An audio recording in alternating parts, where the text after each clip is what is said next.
All right, so this section we're looking at limits involving infinity.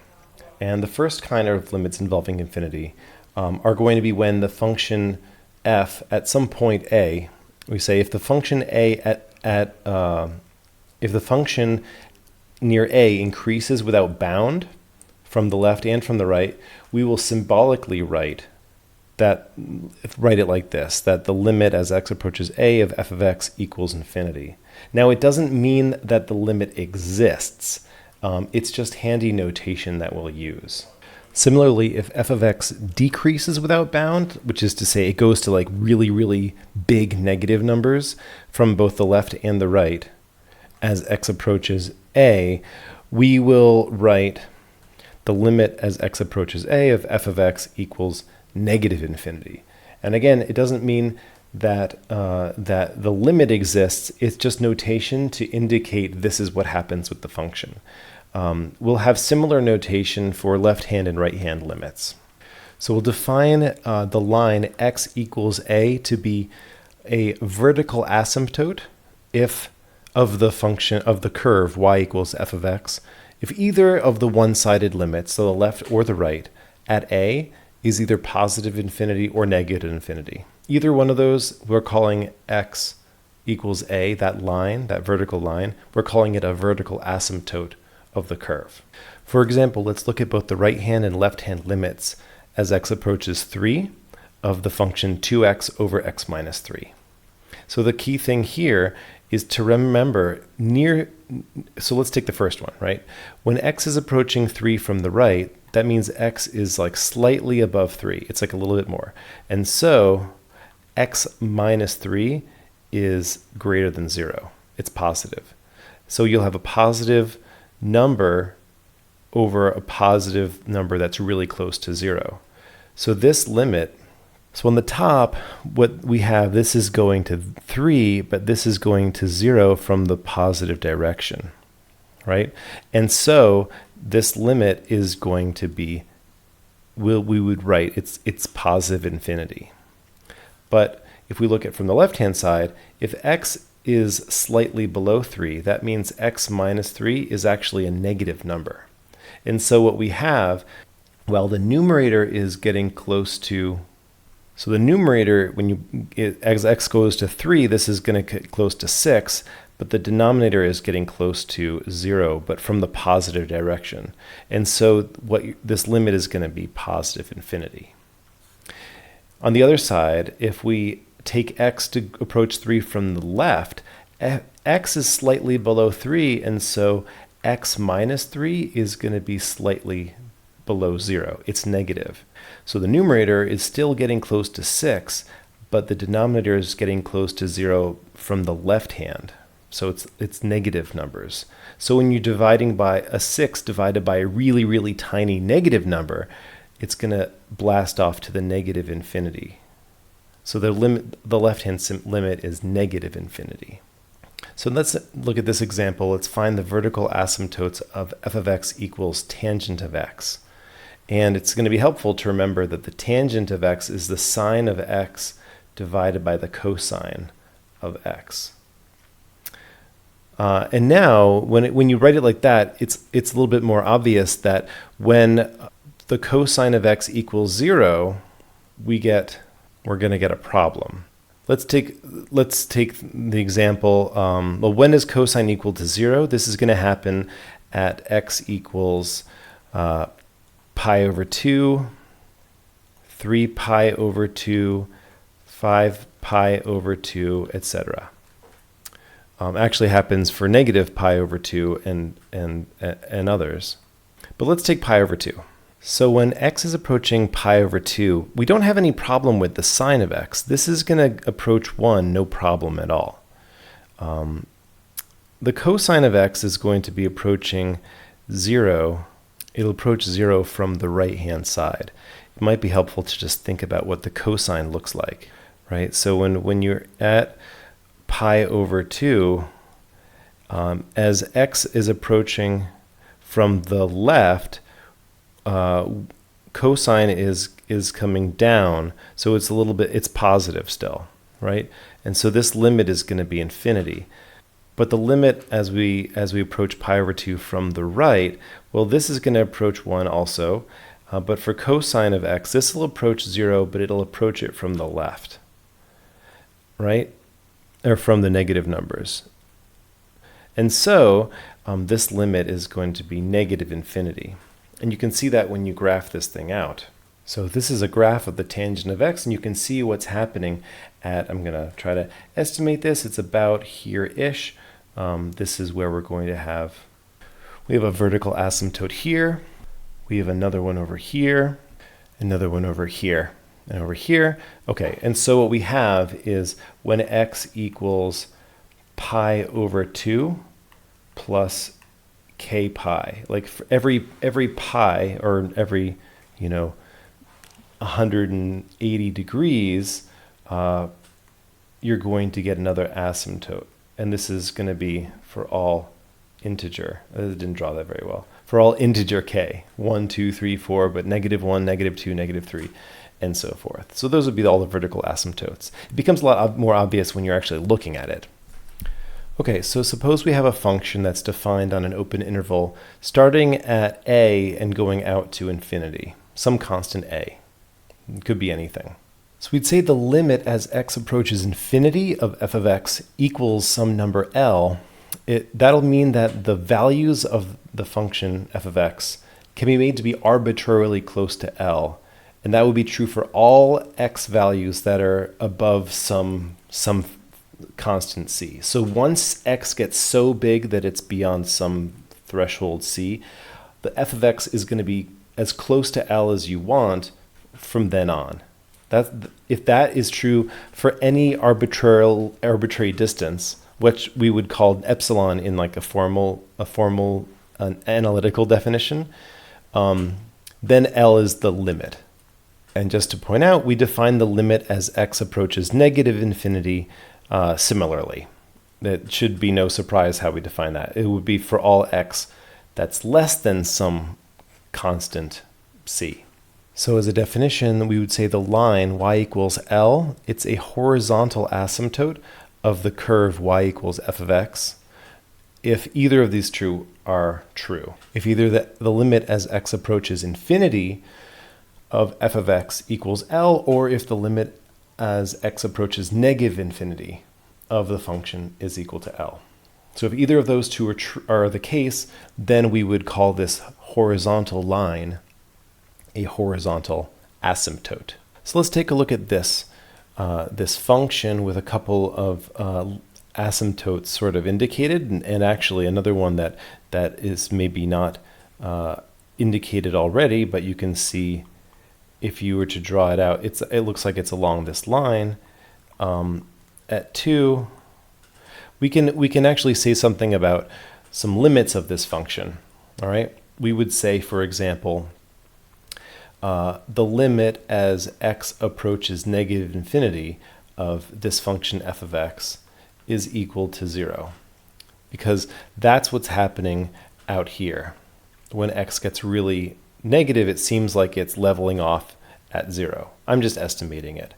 The limit as x approaches positive infinity of f of x is going to be 2, because that's what's happening out in the positive direction. Now let's take a look at some of these other limits. Looks like the limit as x is approaching 2 from the left is infinity. That's what's happening when x goes in that direction from the left and getting close to -2. It's -2, sorry. -2 from the left. Looks like it's shooting off to infinity, but as the limit as x is going to -2 from the right is not doing the same thing. That's negative infinity. You can see what's happening here as x is approaching that -2 from the right. And then the last one is happening up here. The limit as x approaches just plain old 2 of f of x is infinity. That's from the left and from the right. So I can say that that's the limit. I don't have to say it's a left-hand or right-hand limit. And so we can say the horizontal asymptotes of this thing are y equals 2 and y equals 0. Those would be the horizontal asymptotes. And the vertical asymptotes are going to be x equals -2 and x equals +2. I'll write the plus there explicitly. So for this function, those are the horizontal and the vertical asymptotes. Let's take a look at this example. Let's look at the limit as x approaches infinity of 1 over x, and the limit as x approaches -infinity. So what we need to think about is really what's happening here, right? As what's going to happen is 1 over x, I'll say as x goes to infinity, 1 is just constant, but I'm dividing by x, which is, so x is going to be going to infinity. What we have is, this is going to be like 1 over 1,000, 1 over 1,000,000. Basically, this is going to get really, really, really, really small. It's going to go to 0. So the limit as x approaches infinity of 1 over x is 0. Because the denominator just keeps getting bigger and bigger and bigger and bigger, so the limit is 0. Now what happens with the other one? The limit as x approaches -infinity of 1 over x. Well, think of it. You have like 1 over -100. We have 1 over -1,000,000, 1 over -1,000,000,000, and so forth. The denominator is getting huger and huger, and so you're dividing it by a bigger and bigger number, but it's negative. Well, they're all negative, but it's still approaching 0. The limit is still 0. It's just approaching 0 from the negative side, but that doesn't matter. The limit is still 0. So both limit at infinity and the limit at -infinity of this function, it's both 0. And this is clear when you graph it. It's going to look like this. You can see on both extremes, the limit is going to be 0. It's going to get closer to that x-axis, which is when y equals 0, right? Most of the limit laws that we looked at in earlier sections are going to be that were true for x approaching a constant are also true for x approaching infinity and -infinity, but not the power law or the fractional power laws. But we do have a different theorem that can be shown to be true, but I'm not going to prove it right here. If n is a positive integer, the limit as x approaches infinity of 1 over x to the nth power will be 0, as will the limit as x approaches -infinity. So we can use these in order to evaluate other kinds of limits. For example, we want to look at the limit of this rational function. What I'm going to do is I'm going to do something to kind of look at, I'm going to multiply both of the numerator and the denominator by 1 over x squared in order for me to show you which of these terms are going to be insignificant. All right, so this is going to be the limit as x goes to infinity, and if we multiply 1 over x squared to each of these terms, we're going to have a 3 minus, we have x over x squared, and then minus 2 over x squared.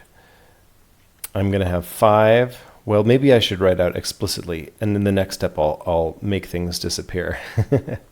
So we have 5x squared over x squared plus 4x over x squared plus 1 over x squared.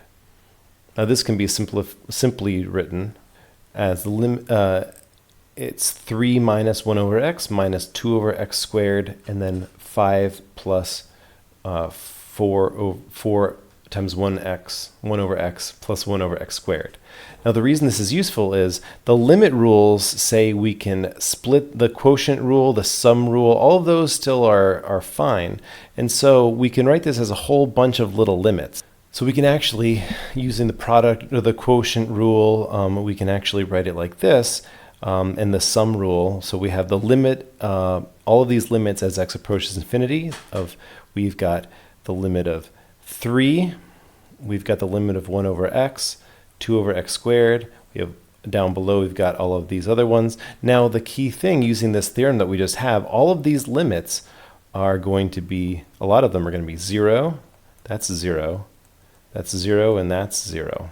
The only limits that aren't 0 are the limit of the constant 3, which is 3, and the limit of the constant 5, which is 5. So that's the limit. All these other ones, the limit's going to be 0.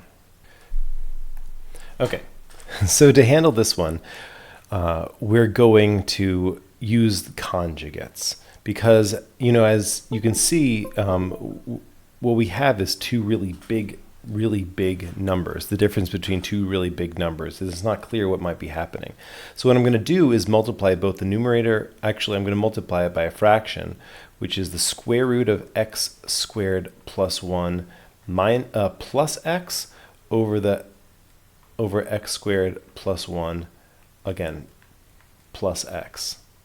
This is the conjugate over the conjugate. So I can multiply by something like this. It's not going to change the value, but it will unlock this a little bit, and I'll be able to understand what's happening here. Remember, when you multiply by a conjugate, what you get is the first term squared, which is just x squared plus 1, minus the second term squared, which is minus x squared. And then down below, we have this x squared plus 1 plus x. Nice thing here is now these x squareds up top are going to cancel, and we just get a constant.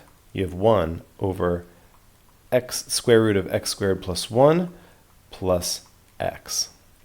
Now, what we can do is similar to what we were doing before. If we were to stop there.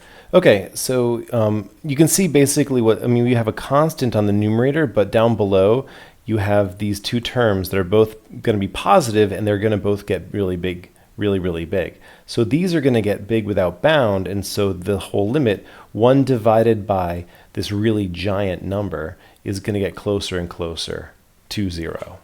Let's look at the limit of the sine of 1 over x as x approaches infinity.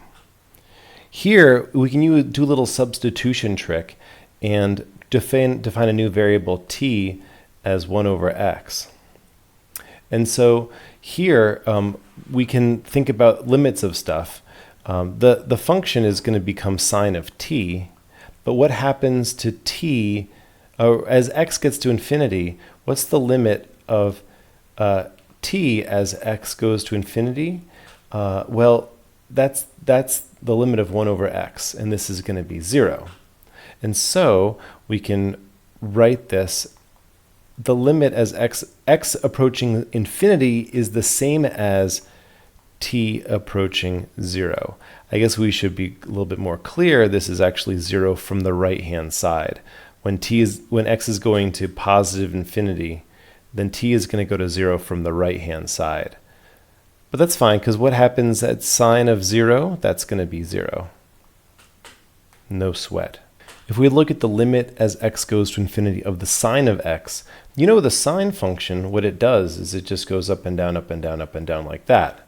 It doesn't narrow in on a certain value. So any value you might pick as being maybe its possible limit, you're never going to make it such that for every value past c, it's going to be like really close to that number. It's always going to oscillate between -1 and +1.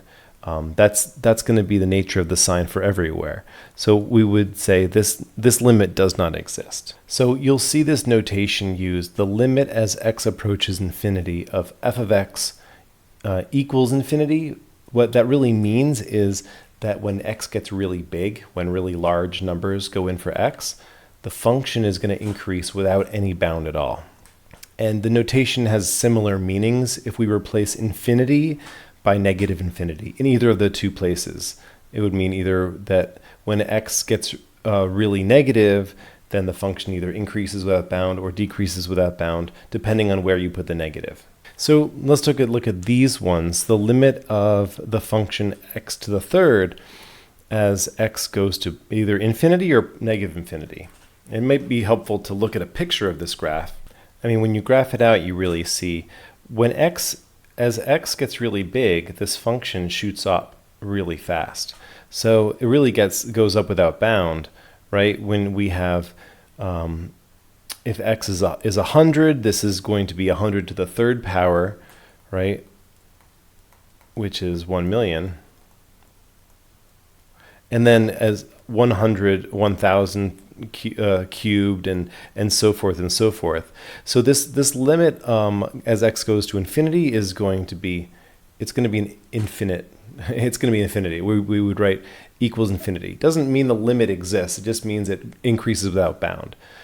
Similarly, we would say that the limit as x approaches negative infinity is going to be negative infinity, meaning it decreases without bound. It just keeps going down. It doesn't ever stop. Now, the thing is, you can't really apply the limit laws to something like this because infinity isn't a number. The limit laws don't apply when you have an infinite limit. But let's see what we can at least understand from this. Let's find the limit as x approaches infinity of this x squared minus x. Now let's actually rewrite this. It's the limit as x approaches infinity of x factored out and then x minus 1. And what you see here then is these two, like x is going to go to infinity, right? And x minus 1 also is going to go to infinity.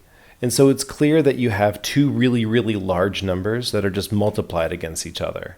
And each of these just keeps getting bigger and bigger and bigger. And so when you look at it that way, it's clear that this limit is, you would write infinity. Like it grows unbounded when x gets really, really big.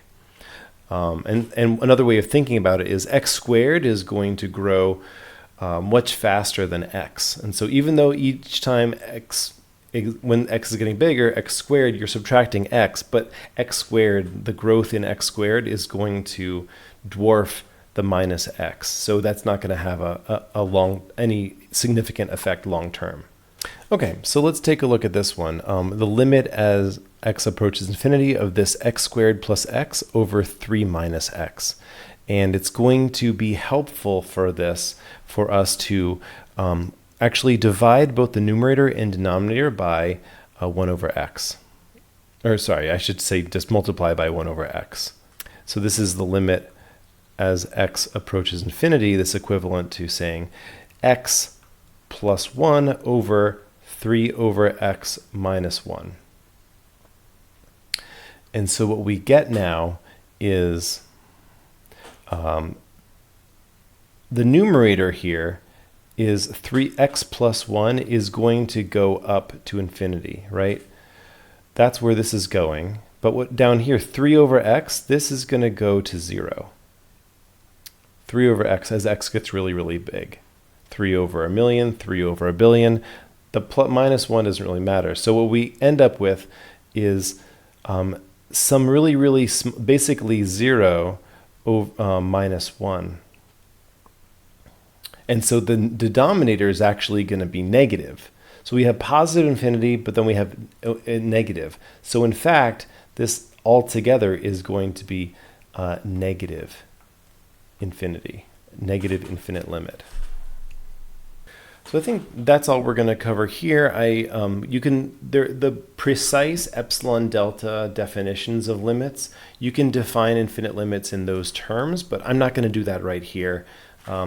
You can make more precise, using that precise definition, you can prove limits. But this is enough information for us to start to practice evaluating infinite limits and try to understand what they are. All right, that's it. Bye.